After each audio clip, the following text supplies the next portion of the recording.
truck-sized mittens. Ain't nobody finna mess with mine. What is today? My favorite day. Story time Sunday. Jimothy! Jimothy! Subscribe to Jimothy. B-I-G space H-O-W-D-Y cream pack. Okay. It's time to speak on that real.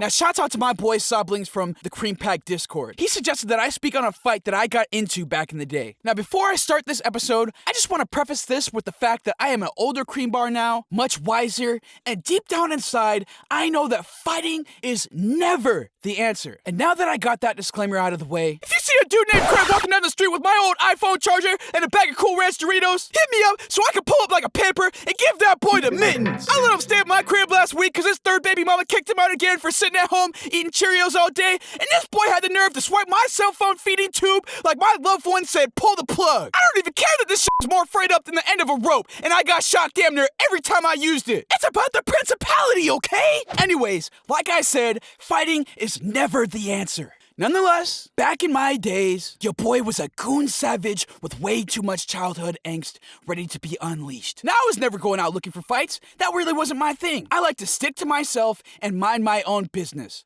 Simple. But that right there is part of the problem. When you got 3 brothers, not all of them are going to think like you, and I can respect that. For example, I might find that a relaxing night in, doing arts and crafts in a quiet room by myself is just lovely, don't you think? Well, my brothers might find that exact same kind of night is absolutely perfect. For ganging together and beating my ass like I'm the final boss in a video game, multiplayer style. Boy, you know how many times I was sitting by myself building Lego mansions to fill up with bad bitches and Perrier drinking water, when all of a sudden I get an elbow to the back of my neck talking about tap me in, bro. Niggas was really tag teaming to whoop my ass on some WWE Royal Rumble type shit. Ah, my Legos, my neck and my Legos. But little did I know that it was this adversity that not only would prepare me for whatever fuckery these niggas had planned, it turned me into a straight animal. And if you just so happen to be around my size and below, you can get these motherfucking lethal mittens.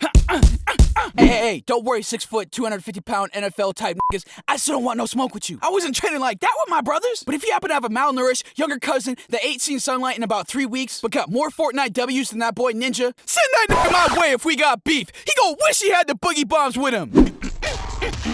So me, like the angel I am, was sitting by myself one day, enjoying my peace and quiet with my nose in a good picture book, because I can't read, not even today as we speak, was noticing how eerily quiet it was in our tiny apartment. That's okay, nothing to worry about here. Just means my brothers were outside playing. Page flip after page flip, the world around me begins to melt away as nothing exists but me and the colors on this page. The smells of ink-saturated paper to this day makes a young, light-skinned cream bar like me crack the warmest of smiles. I am zen, positivity, and one with the thinly sliced inner flesh of a once great tree. Beautiful. I flip from chapter to chapter as alas, I finally... My door comes busting open like the SWAT team. Niggas was out here punching the air like they warming up for an MMA fight. Tears was running down cheeks like... Actually, hold up, we just gonna call that sweat, because we ain't going down like that. Muddy boots was stomping like 2-year-olds after they discovered their first puddle, and breaths were heavy like the weight of the words these niggas was finna lay down on me. These boys was talking over each other, frantically spilling the beans to tell me that they are about to get into their first fight. And little did I know that their first fight meant my first fight. Wanna know why? Cause these trifling niggas summoned me like a gosh dang Pokemon. They really turned their hats backwards like their name was Ass Ketchum, chucked a Pokeball at this nigga that was finna fight, and shouted, Jimothy, I choose you! Boy, I'm Snorlax today! Put my ass back in that Pokeball! I'm sleep! Now, as I arise from my slumber onto that battlefield, I look up and guess who I see? One of me and my brother's best friends, a glasses-wearing nigga named Sebastian. I mean, come on, damn it! I was just playing Beyblades at this boy house like yesterday, and we was finna kick it later today too and play video games. How y'all niggas gonna fuck up the relationship we got with the one nigga we know that is the only child, which means he is spoiled rotten and got one of the funnest houses to kick it at? But you know what? At the end of the day, these are my brothers, and I gotta do what I gotta do. Fist balled up, HP at maximum percentage points, I await my opponent's first move. Like a metapod, this nigga chose Harden. Aha! You fool! Jimothy takes no damage! My brothers immediately counter by choosing Tail Whip, and we lower this nigga defense. He looks down and slowly back up like a Dragon Ball Z character and gives us one of those slow chuckles. Ha ha ha ha ha ha, and says, you think you could really hurt me with that move? Ha Uh-oh, my nigga's getting angry. Veins start popping out this nigga neck, steam coming out his ears, and he starts charging at full speed like a rhino in the wild. Knuckles bunched up, I brace for impact, and all of a sudden, boom! He hits me square in my chest. I look down and I see that it wasn't very effective. I only lost 5 HP, but nobody else knows that. Smoke still in the air?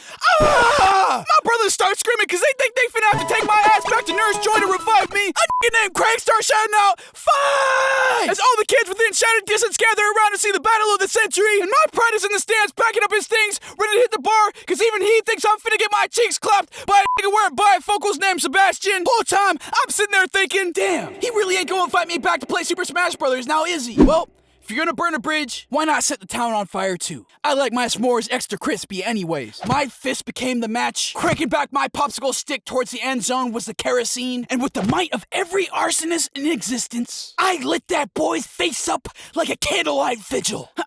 His feet start floating above his head, glasses head in opposite directions, eyes out here sprouting the waterworks looking like a sprinkler on a yuppie golf course. Blood teleports from his nose under the clear blue sky like a flying saucer of gore. That boy named Craig who shouted fight earlier starts crying out, "My money!" Because he was placing bets against me, and I pull up like that iconic Muhammad Ali picture. Standing over him, I say, "That's right, don't you ever talk shit about my brothers, ever again." Whole crowd out here going crazy. Oh! I'm talking dried up top ramen seasoning packets was floating down from the sky like confetti, and niggas was popping open Kool-Aid jammers like bottles of champagne. It was official.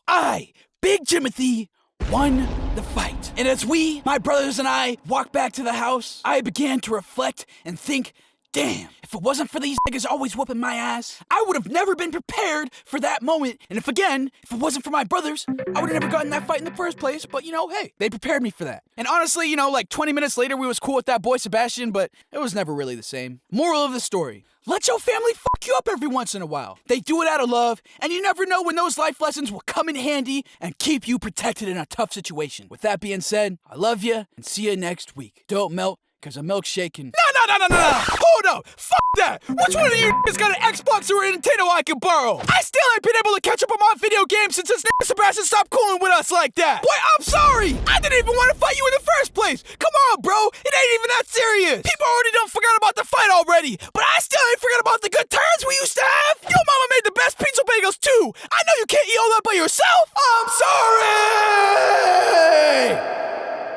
Bruce Wayne, could you be my Catwoman? Maybe give me Catwoman with red and red like battering. Today, I'll be a Bruce by the day. I'll be a night up in the night. Stay up late just fighting crime. Just know no harm will come to you. If you'll always be my boo, call me up like Bat Signal. No, I'll always come to you. Yeah, Bruce Wayne. I go. What's that? Coloring book? No words, just my style. Can't wait to sit down to a nice cool glass of tea and pretend to know how to read.